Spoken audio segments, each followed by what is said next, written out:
నాకు ఈ పొజిషన్ అంటే ఇష్టం. ఎప్పుడు ముందుండేవాడే leader. Now I'm the leader. Ram Pothineni యాక్చువల్గా రామ్ పోతినేని హీరో అని చాలామంది అనుకుంటున్నారు, కానీ మనోళ్ళు డిఫరెంట్ కోణాలు ఉన్నాయి భయో. సో రామ్ పోతినేని యాక్టరు, తర్వాత సింగరు,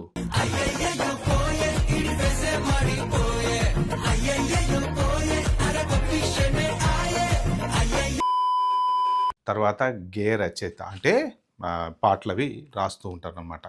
సో రైటరు, తర్వాత సింగరు, తర్వాత యాక్టరు, ఇవి కాక ఇప్పుడు ఒక కొత్త కోణం అనేది ఆయనలోంచి బయటకు వచ్చిందనమాట. సో దాని గురించి పర్టికులర్ వీడియోలో చెప్పే ప్రయత్నం చేస్తాం. మీరైతే లాస్ట్ వరకు చూడండి, very important. Especially Ram Pothineni ఫ్యాన్స్కి మాత్రం ఇది మంచి ఇంట్రెస్టింగ్ న్యూస్ అనమాట.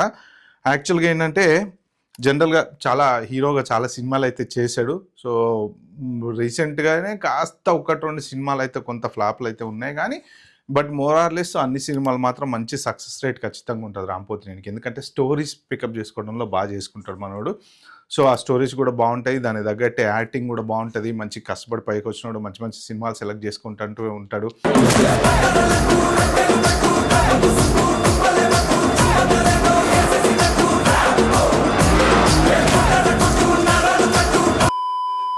సో అయితే ఇప్పుడు ఏంటంటే ప్రస్తుతానికి తన 23వ సినిమా వచ్చేసి సొంత డైరెక్షన్, అంటే ఇప్పటికి 22 సినిమాలు కంప్లీట్ అయ్యి ఒక సినిమా షూట్ నడుస్తుంది ప్రస్తుతానికి. సో ఆయన సొంత డైరెక్షన్లో చేయాలని ఎప్పటి నుంచో ప్లాన్ చేసుకుంటున్నాడంట. సో ఇన్ని రోజులు యాక్టర్గా చేశాడు కాబట్టి ఇప్పుడు డైరెక్టర్ హ్యాట్ పెట్టుకొని, అంటే ఆయనే హీరో ఆయనే డైరెక్టర్, సో ఆ సినిమా ప్లాన్ చేస్తున్నాడు అనమాట. సో దానికి సంబంధించిన వివరాలు ఏంటంటే, వాడే డైరెక్షను, వాడే హీరో. ఇప్పుడు ప్రజెంట్ జరుగుతున్నటువంటి సినిమా మోస్ట్ ప్రాబ్లీ ఇంకో నెల 2 నెలల్లో అయిపోతుందట. అది అయిపోయిన తర్వాత ఈ Ram Pothineni next 23 cinema RAP023 పేరుతో స్టార్ట్ అవుతుంది. ఇది వచ్చేసి సైకలాజికల్ యాక్షన్ థ్రిల్లర్ అంట. సో అంటే జనరల్గా మామూలుగా అన్ని రకరకాల స్టోరీలు అయితే చేసుకుంటూ వస్తున్నాడు. సో ఇప్పుడు ఏంటంటే కొత్త డిఫరెంట్ స్టోరీ తనే ఓన్గా డైరెక్షన్ చేసుకొని డిఫరెంట్ స్టోరీ తోటి రావాలనే ప్రపోజల్ చేసుకున్నట్టున్నాడు మనోడు ఖచ్చితంగా. సో ఈ సైకలాజికల్ యాక్షన్ థ్రిల్లర్లో వచ్చేసి దీంట్లో వీరా అనేటువంటి పేరుతోటి క్యారెక్టర్ అయితే ఉంటుందంట. సో ఈ వీరా పాత్రలో ఏంటంటే ఇప్పుడు ప్రెసెంట్ ఒక లుక్ రిలీజ్ చేశాడు కదా, లెదర్ జాకెట్ వేసుకొని వెనకాల కొంత టెక్స్ట్ ఒకటి పెట్టేసి ఆ లుక్ అయితే రిలీజ్ చేశారు. ఆ లుక్ కొంచెం సోషల్ మీడియాలో అయితే విపరీతంగా వైరల్ అయిపోయింది. సో ఇది ఏంటంటే రెపో సినిమాటిక్ బ్యానర్ వాళ్ళు దీన్ని నిర్మిస్తున్నారట.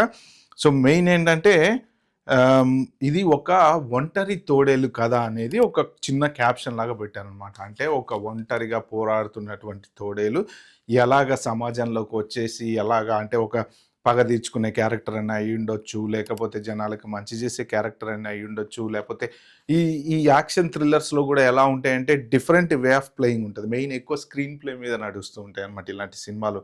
చూసే వాళ్ళకి ఏంటంటే ఒక డిఫరెంట్ ఫీలింగ్ ఇవ్వాలి అంటే స్క్రీన్ ప్లే పర్ఫెక్ట్గా ఉండాలి. కథ కన్నా ఈ సైకలాజికల్ యాక్షన్ థ్రిల్లర్స్లో important screenplay. So screenplay మీదనే సినిమా అంతా ఆధారపడి ఉంటుంది అనమాట.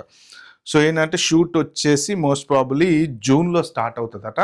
అయితే వీళ్ళు ప్లాన్ ఏంటంటే డిసెంబర్కి రిలీజ్ చేయాలని ప్లాన్లో ఉన్నారు. ఇప్పుడు చేస్తున్న సినిమా ఇంకా ఆల్మోస్ట్ షూట్ అయిపోయింది. జూన్ నుంచి ఇప్పుడు ఈ కొత్త షెడ్యూల్, ఈ పర్టికులర్ సినిమాకి సంబంధించిన కొత్త షెడ్యూల్ స్టార్ట్ చేసి డిసెంబర్కి రిలీజ్ చేయాలి. కొంచెం డిసెంబర్ అంటే మోస్ట్ ప్రాబ్లీ మరి ఏమైనా సంక్రాంతికి ఏమైనా పోటీకి వస్తాడా అనే సోషల్ మీడియాలో టాక్ కూడా అయితే ఉంది.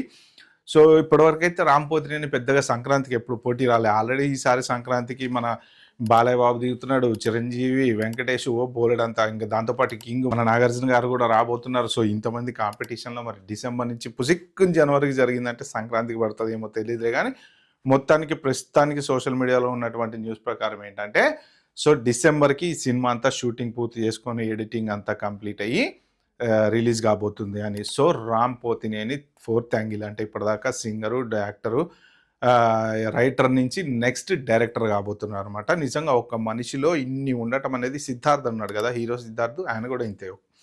చాలా అంటే రకరకాల చేస్తుంటారు వాళ్ళు, అసిస్టెంట్గా పనిచేయడం, తర్వాత రైటరు, తర్వాత డైలాగ్స్ రాయడము. సో అలాగే ఇప్పుడు రీసెంట్గా చాలామంది కూడా రాసుకుంటున్నారు కదా, నవీన్ పోలిశెట్టి కూడా ఆయన ఓన్ స్క్రిప్ట్ ఆయన రాసుకుంటుంటారు, సిద్ధు జొన్నలగడ్డ కూడా డైలాగులు ఆయన రాసుకుంటుంటారు. ఈ మధ్యన చాలామంది సక్సెస్ అవుతున్నారు ఇలాగ, అంటే వాళ్ళ వాళ్ళకు ఉన్నటువంటి థాట్స్ ప్రకారం వాళ్ళే ఆ జోనర్ని పికప్ చేసుకుని వాళ్ళే ఆ డైలాగ్స్ అవి రాసుకొని సో అలా మంచి సక్సెస్ అవుతున్నారు అనమాట.